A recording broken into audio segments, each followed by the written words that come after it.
Oh, they're not. What do you It's think of the pretty Niner? cool. Seen them at the park, and they can hang. What do you think, dude? It's like my bike, but better. What's your bike? It's the Niner Jet 9 RDO. It's bigger. Oh yeah. Nothing like my bike, but also better. What's up, dudes? I'm out here on my 2.5 ride on the Niner Rip 9 RDO. It's a 150, 140 trail bike. I had one maybe like hour something ride on this about over a month ago, and then maybe a 20-minute half-hour ride on it the other night just to kind of get the suspension dialed in. But I'm gonna ride around and talk about sort of my first and a half impressions, first and a quarter impressions. I'm not too good at math, and speaking of which, I'm pretty sure it's 150, 140, but don't quote me on that. I'll correct myself in the description if I'm wrong. I'm gonna ride and talk for as long as I can with this ridiculous contraption on my head. Wish you could see this thing, but it's a neck breaker, dude. Oh my God, I can't see. God, I need like a freaking halo. All right, so I haven't spent a ton of time on this bike, but first day I was out on it, I was over at the Fells and told the Niner rep who I was riding with not to really tell me anything about the bike, and I was just gonna guess what the kind of the basic specs are. And we rode around for a while and things were going well. Like, I was cleaning a lot of stuff on a very hard trail, and stuff that I might not clean out of there otherwise. And we get to a certain point, I said, okay, like, I'm gonna guess the specs, basic specs, travel, head angle, stuff like that. And I go, oh, I don't know, like 140, 130, head angle's closer to 67 than 66. I was wrong. It's closer to 66. And the travel is 150, 140. So it's really a good amount of bike. What I noticed right away is that it's a good climber, dude. It's a little bit, I'm on the Devinci Troy 29 right now. I think it's a beast. It's very solid, but this is definitely a little bit lighter bike, and it climbs very well. Really good rock crawler, and seems to pedal very efficiently. Yet it's supple, it's not too stiff. So kind of basic specs. It's got a Fox 36, 150 in the front, DPX2 in the rear with one fatty, and one thing that's interested me is the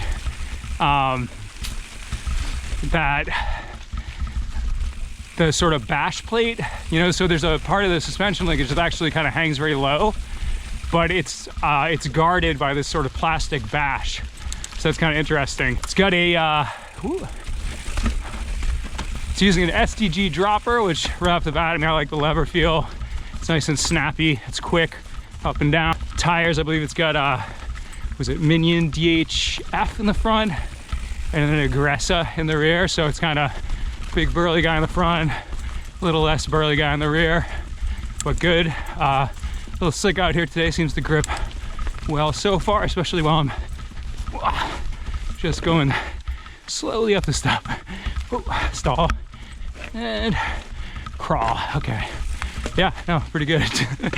Got a stubby little race face down. Looks like it's got to be smaller than 50. Feels like a good fit though for me. Wet bridge. This would be hilarious if I crashed on the bridge while talking to you guys. Bike's kind of a go-getter. Definitely feels quick as far as the pedaliness, and it also, for 150, 140 bike,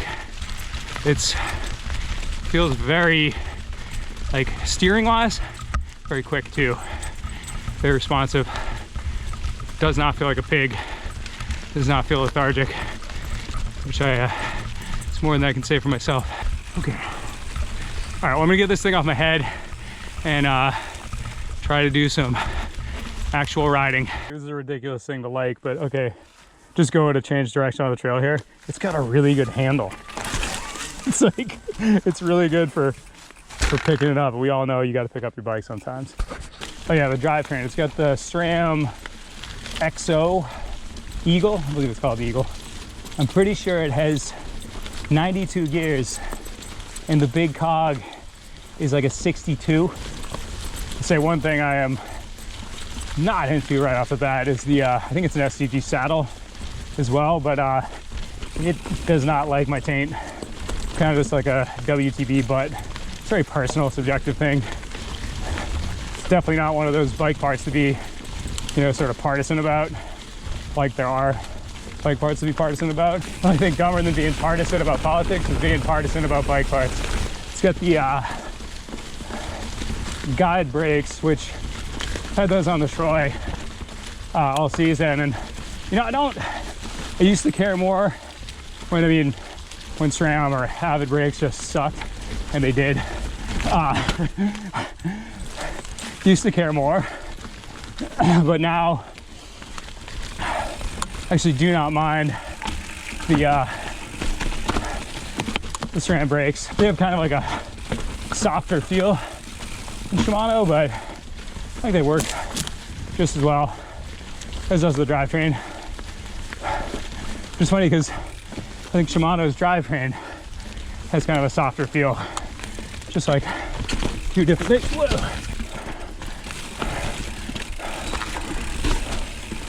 Ooh, over that sketch. If you stand on it, it gets up and goes, and it's a half a single speeder. Definitely spend more time than the average rider standing, so I appreciate that efficiency and solid platform. Oh, hi. Yeah, so cockpit feels good. I mentioned it's got like this tiny little, oh, that did stop there, tiny little race face stem. It's got some sort of carbon race face bag, dude, and it was pretty solid. I'm not sure what the grips are. What am I looking at here? Some sort of Niner branded grip. Yeah, it's snappy. I'm making some moves that aren't always a given, so this bike does work pretty well for me. Hello. All right, so I think this is kind of gonna have to be part 1 of 2 because I need to get into some actual downhill burrow. I mean, if you guys watch this channel, you know my predilection for the you know, this slow speed, really silly technical stuff, and I think it's kind of a demon through this. I mean, it's not having any trouble, but I'll be interested to take it and point it down. So yeah, the only really silly thing about this bike is that there was some sort of miscommunication between Niner and Fox about where the valve is going to be for the rear shock, and so this comes with the bike. You need this thing to set your shock pressure, to set your sag, and but then I mean that's usually something that's kind of like set it and forget it, and you know, I don't know, I check it, I don't know, a couple times a year, so it's not a big deal to me. But yeah, it's a little silly if you don't know that that's coming. It actually comes bolted to the left rear chainstay. Yeah, and also don't try to set your sag with this on, because it's going to go right into the frame and could probably damage it. So yeah, you want to pump your shock, take this off, then sit on it and do your bouncy stuff, because otherwise it's going to go like right. It's you know, it's going to be on like this, and then it's going to go right into the frame. I think actually, yeah, you don't, yeah, it'll go right down into it. Yeah, so don't do that. So anyway, yeah, this thing, be aware of this thing. Go!